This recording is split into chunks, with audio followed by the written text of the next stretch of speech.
Hello everyone, welcome to the session. दोस्तों, आज की इस छोटी सी वीडियो में हम एक बहुत ही अच्छी और छोटी सी इन्फॉर्मेशन आप लोगों के साथ शेयर करना चाह रहे हैं।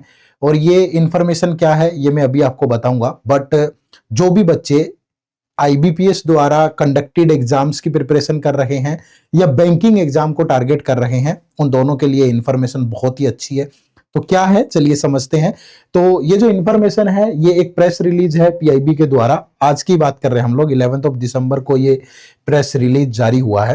तो जब भी मैं पीआईबी पे जाता हूं तो यहाँ पे हम मिनिस्ट्री वाइज जाते हैं। तो सबसे पहले आप यहाँ पे जाएंगे मिनिस्ट्री ऑफ फाइनेंस में। ठीक है, मिनिस्ट्री ऑफ फाइनेंस में जो पहली ये इन्फॉर्मेशन है ये रिलीज है, that is streamlines recruitment and result cycle for banking sector. ठीक है, तो जब मैं इसे ओपन करता हूं तो मेरे सामने ये पूरा का पूरा जो रिलीज है, ये प्रेस रिलीज है, ये आ जाता है। और इसमें क्या चीजें दी गई हैं इस पे मैं, अगर आप इसे पढ़ भी सकते हो जाकर के, बट इसको मैं थोड़ा सा वो बोलते हैं ना कंक्लूड कर देता हूं। ठीक है, तो यहाँ पे जो मेंशन किया गया है ना कि the department of financial services DFS, ministry of finance has undertaken several के initiative aimed at streamlining the timeline for recruitment examination and declaration of their result. ठीक है, this includes recruitment to State Bank of India, national banks यानी जितने भी IBPS PO ये आप बोलते हैं, and regional rural bank RRBs. Additionally these initiatives seek to enhance transparency in exams conducted by the Institute of Banking Personnel Selection। यानी इसका पूरा अगर मैं इसको कंक्लूड करूं तो मैं आपको यहां पे ले आता हूं।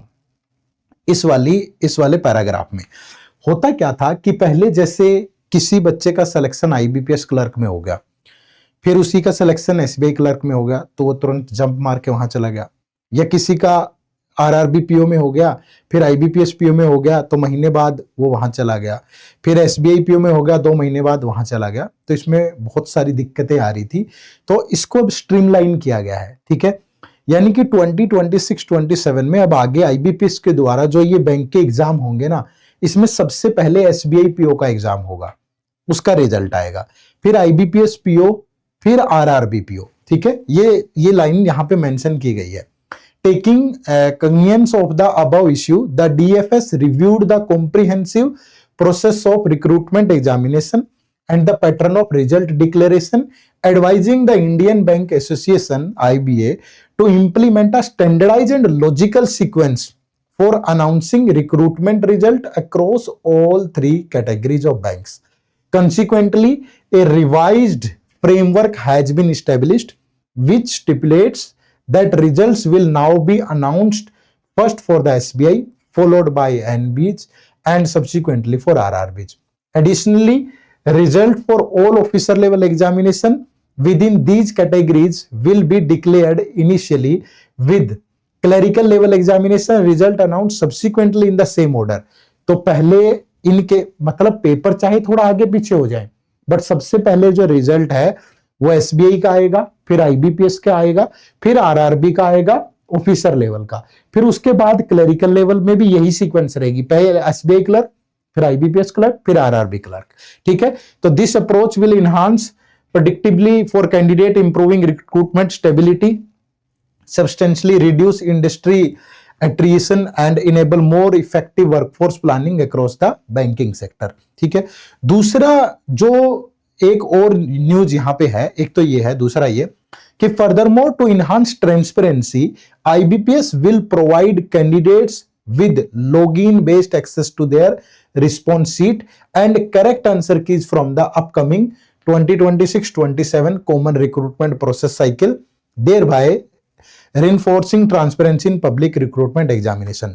यानी कि अब आपको लॉगिन बेस, पहले क्या होता था कि ये सब नहीं देता था आईबीपीएस, अब जब भी आप आईबीपीएस द्वारा ये एग्जाम देंगे तो आपको क्या मिलेगा, लॉगिन करके आप अपनी आंसर की और जो करेक्ट आंसर है वो चेक कर सकते हो। ठीक है, डाउनलोड नहीं कर पाओगे लेकिन लॉगिन बेस आप उसे चेक कर सकते हो। इससे क्या होगा कि आप चेक कर सकते हो कि आपने क्या आंसर दिया था और करेक्ट आंसर क्या है। ठीक है, तो यही छोटी सी सूचना थी जो आप लोगों को देनी थी।